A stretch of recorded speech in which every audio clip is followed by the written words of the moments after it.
Hello everyone, welcome to today's lesson. In this lesson, I'll be going over media multitasking, what it is, and how it affects us as students.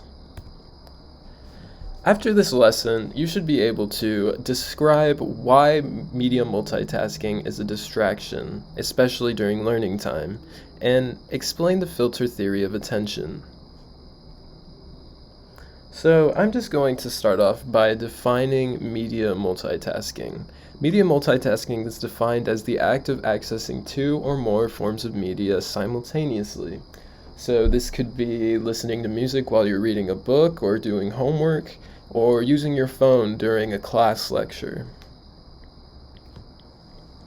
Before we get into the content, I just want you to ask yourself, do you use your phone or listen to music during class or study time? And do you think this media multitasking improves or detracts from your learning, and why? So I'm just going to provide a brief overview of the filter theory of attention, which was introduced in 1958 by Broadbent and later improved upon by Treisman in 1964.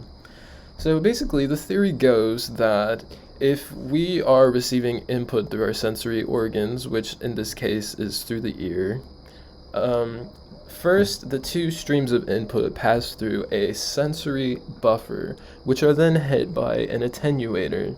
And basically, the theory goes that once the streams reach this attenuator, one of the streams is attenuated or shrunken, and basically your brain will only fully process the input from one of the sources in your short-term memory.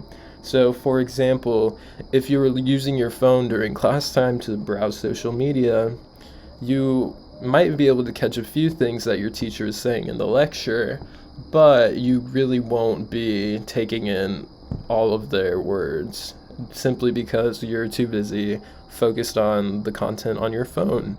So, while you may be able to hear if the teacher calls out your name because they know you're not paying attention, which is a classic teacher move, you really won't be retaining all of the information provided in their lesson.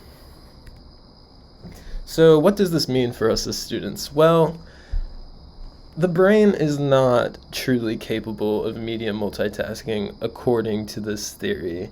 Basically, if you are reading a book and listening to music or performing any type of multitasking task, you're really not doing both at the same time. But your brain is actively switching between the tasks and choosing which one to pay attention to at any given time. So it's actually really not a good idea to engage in this sort of behavior, especially as a student, because it does impair your learning, because you really just can't truly pay attention to both at the same time. So as a student, I've definitely been confronted with the temptation to engage in social media or media multitasking. Actually, in fact, I used to think that I was a better learner if I had music or some other form of background noise while I was studying or doing homework, which I've come to realize is actually not true. Certain beats in the music or distractions from your phone really break your concentration and disrupt the learning process, which is something I've noticed quite a lot. So I would like to offer a few solutions on how to avoid the temptation to multitask while you're engaging in learning. Personally, I've found two strategies that really seem to help keep my concentration on my studies. So first of all, I've found that taking my phone and leaving it in another room, removing it from my study space, removing it from my desk, really helps me maintain my concentration on whatever given assignment I'm working on. Your phone is such a constant stream of notifications and distractions that it's really hard for me to give my full undivided attention while I'm studying if my phone is at just a reach away.